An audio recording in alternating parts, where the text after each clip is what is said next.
NASCAR Sprint Cup Racing on Fox, presented by AutoZone, is sponsored by McDonald's. Score something good for breakfast. Try the new McSkillet Burrito only at McDonald's. By the Home Depot, NASCAR's home improvement warehouse. By the new AT&T, your world delivered. And by DirecTV, NASCAR Hot Pass only on DirecTV puts you behind the wheel. Tony Stewart leading Kevin Harvick by a full second now as they work traffic. Jeff Burton another full second back. Gives Stewart a bit of breathing room. Denny Hamlin now fourth. 2.5 seconds off the lead. And Clint Boyer 4.5 seconds off first. Jimmy Johnson has faded a bit. He is sixth. And he's about to fall into the clutches of Dale Earnhardt Jr., who a lap ago passed Greg Biffle for seventh. Maybe a reason why Jimmy Johnson's car is falling back as we listened into their team. A lot tighter. I swear to you, that toe got knocked out when I hit the 31. That part, bud. Nothing we can do about it, man. We just got to try to ride it out. If we adjust the toe, we're done.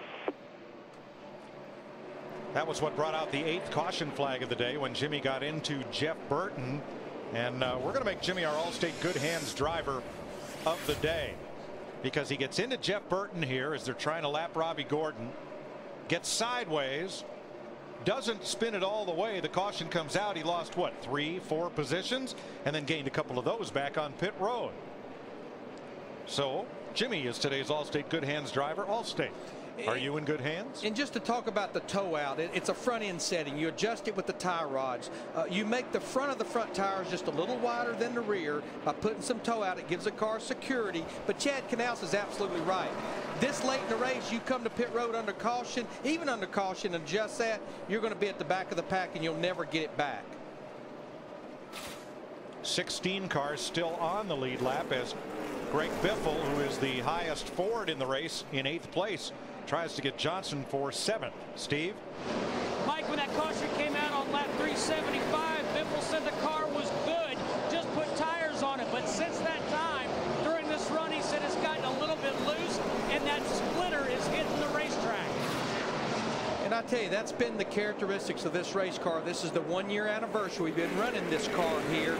Is getting it between turning good and not being loose is like sitting on top of a razor blade. But while we've been watching this battle, we do need to mention Denny Hamlin. We've been following his march back to the front. He just drove by Jeff Burton to take that 3rd spot away. Now he's only 2 seconds behind his teammate Tony Stewart with 56 laps to go. As long as he can catch the lap traffic right, I think there's time for that 11 car to get there.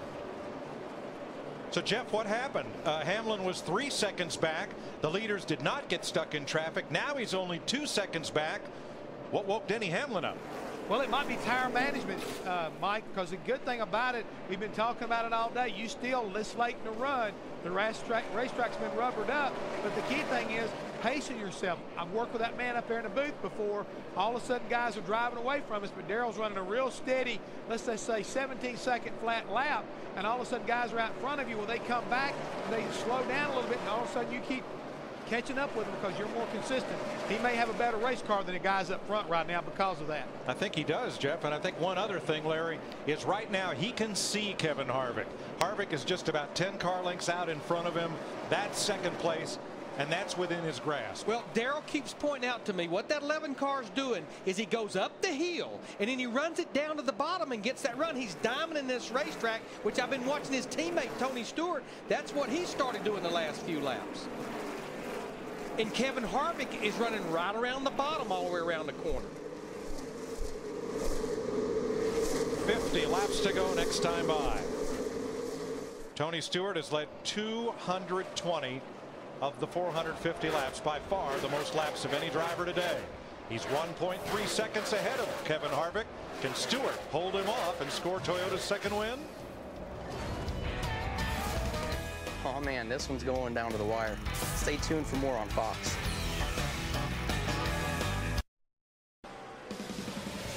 .40 laps to go in the Food City 500 here at Bristol. Ask the Pros, built by the Home Depot at foxsports.com/askthepros. It's open 24/7 if you've got questions about any or everything NASCAR. Here's the situation. Tony Stewart leads Kevin Harvick by 0.4 of a second. Their gap is pretty constant. Denny Hamlin is the fastest car on the racetrack. He's trying to close in from half a straightaway back. But what Hamlin's number 11 really needs is for Stewart and Harvick to go at each other for the lead, and then Hamlin can be right there and make it a threesome for the finish. Well, I think what's going to make a big difference is Tony Stewart is about to catch a ton of lap cars up there as we're getting down to 38 laps to go. And right now, Denny Hamlin has that wide open racetrack sitting back there in third. Jeff Burton is now fourth. Dale Earnhardt Jr. has climbed to fifth. Clint Boyer sixth, Greg Biffle, Jimmy Johnson, Carl Edwards, Matt Kenseth, and here comes Junior for fourth place. They've been working on that 88 car, Tony Eury Jr., all day long, and I think they finally got it where they need it, as he's going to take that position away. Right now, though, they're about 6 seconds behind leader Tony Stewart. Matt Kenseth still on the lead lap in 10th. Eric Almirola having a great race. Kurt Busch, Jeff Gordon, both past winners here, and both mired in the teens, 12th and 13th. Here's Edwards trying the high side around Johnson, and Matt Kenseth to follow. As Johnson, the car towed out from that bump up with Jeff Burton, continues to fall back. Tell you what, our leader just had a close call. I know we're watching this battle right here, but Ryan Newman, we talked about lap traffic up there, just about got together with Tony Stewart in the 20. In fact, you're going to see the 12 car try to get to pit road. There you see the replay right there. Ooh. Newman just went up the racetrack, and there you see Harvick was right there behind them. Close call for Tony. Newman comes to pit road. Tire down.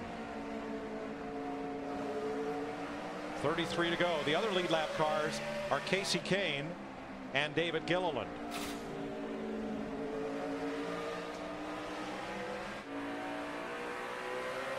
Here's a look at Kane, who is 14th, 12 seconds off the lead. And traffic ahead for our leader. A lot of traffic. Yep. Martin Truex, 16th. Moves past Mike Skinner, and here comes Harvick and Hamlin. Darrell was pointing out to me, and he's absolutely right. Denny Hamlin keeps catching the traffic just perfect. Tony Stewart is catching it all but perfect when he gets to him, but he's the leader of the race. Well, there you know, these drivers will fight to stay on the lead lap or to keep from losing another lap.